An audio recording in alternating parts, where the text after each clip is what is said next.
Hey Aries, welcome to your March reading. Happy early birthday.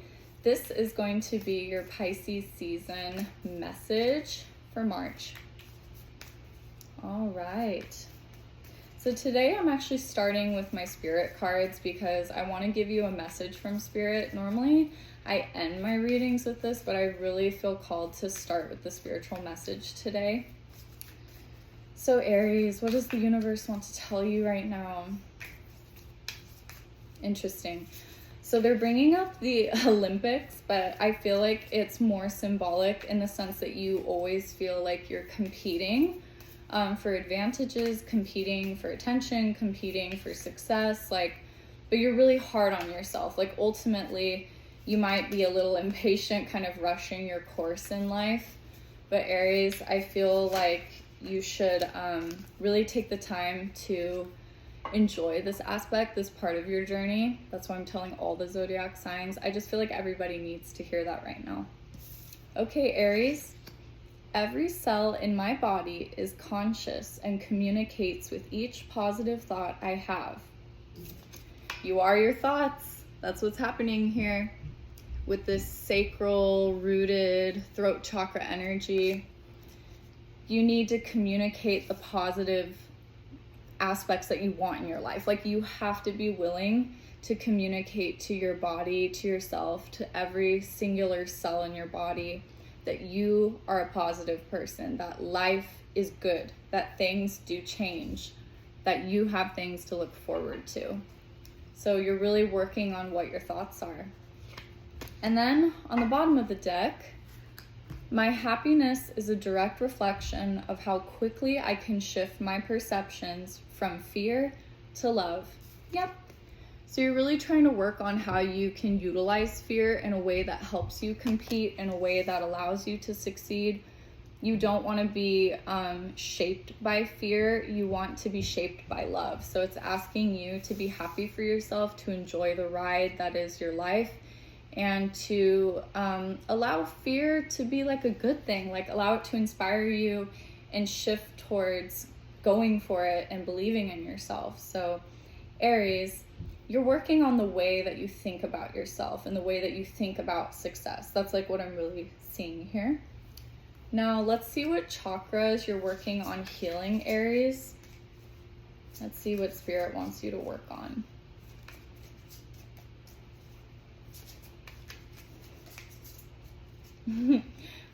I heard, can we just get it over with? And I feel like it's almost like spirit guide just like saying like, this is how you feel about the healing process. Like, can we just get it over with? Can we just like rush to the end? Can I feel better?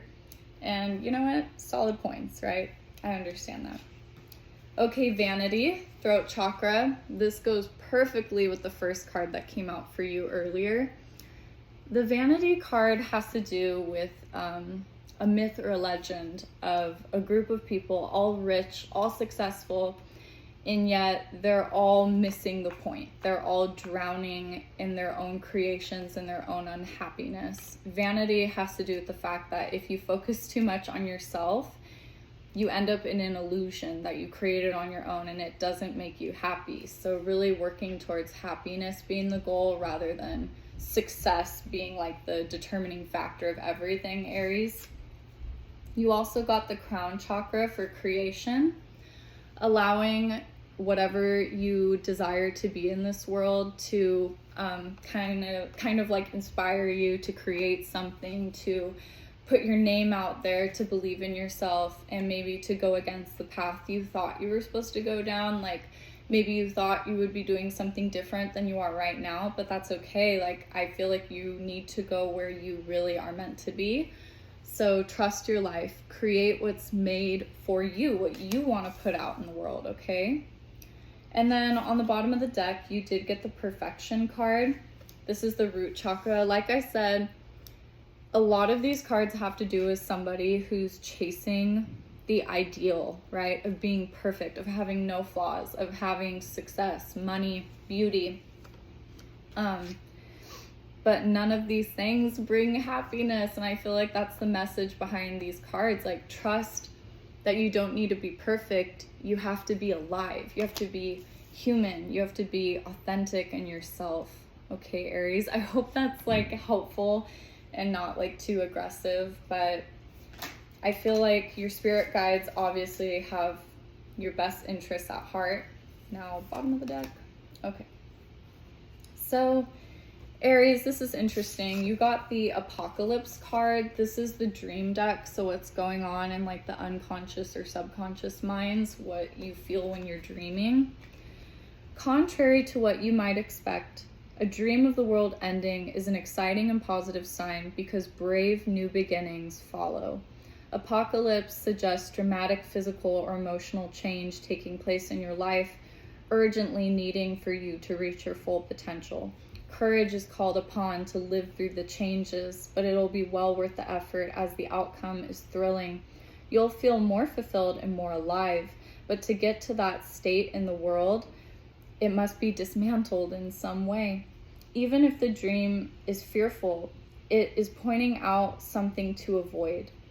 The importance of letting go of the familiar and being strong enough to strike out in new directions. Wow. Okay, Aries, if your world is coming to an end internally, it's because new, brave, beautiful beginnings are ahead of you, and they ask for your courage during this time. So that's a really powerful message. And animals. Interesting. Okay. Animals are a symbol of primal instincts and urges. It represents the repressed parts of yourself you can't express in your waking life.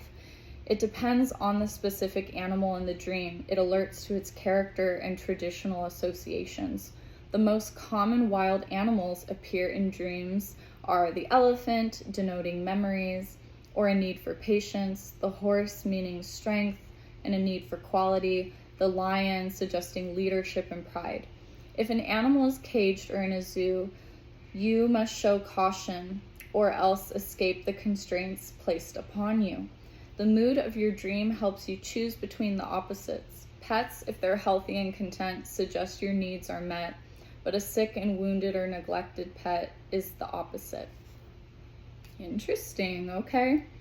So animals are proving to be a big symbol in your waking life. They're trying to show you where in your life you can develop patience, leadership, memories. You know, there's like all these different associations, loyalty, right? Like, so animals do play a huge role in your life so that you understand where you need to move forward.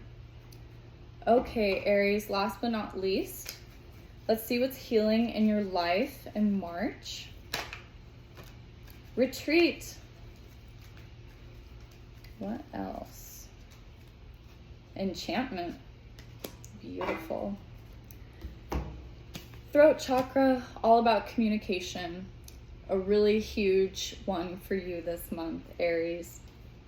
Spending time away and more time doing the things you love, doing the things that bring you life and make you happy. Retreat into the unknown. And then enchantment. There's a unicorn here. I think it plays a huge role in how you understand yourself. There's also what looks like a swan, I think, flying. I don't know. It's definitely a bird. But this enchantment card makes me think about like the mystical parts of yourself that you feel you can't show in this aspect of your life because it feels almost unreal, right? Like you're like, if I show this side of myself to the world, I will be rejected because they think it's too playful or childlike or imaginative. It's not respected or taken seriously. But Aries, you weren't meant to be boring. You were meant to stand out. So allow yourself to become enchanted. And honestly, I think you should watch the movie Ella Enchanted because that's what I was feeling with this card. I really feel like you should watch it and find the courage in your gifts. Don't look at your gifts as like weaknesses. They're your strength, okay? All right, Aries, happy early birthday. Happy Pisces season. I wish you all the healing in the world. Bye. Thanks.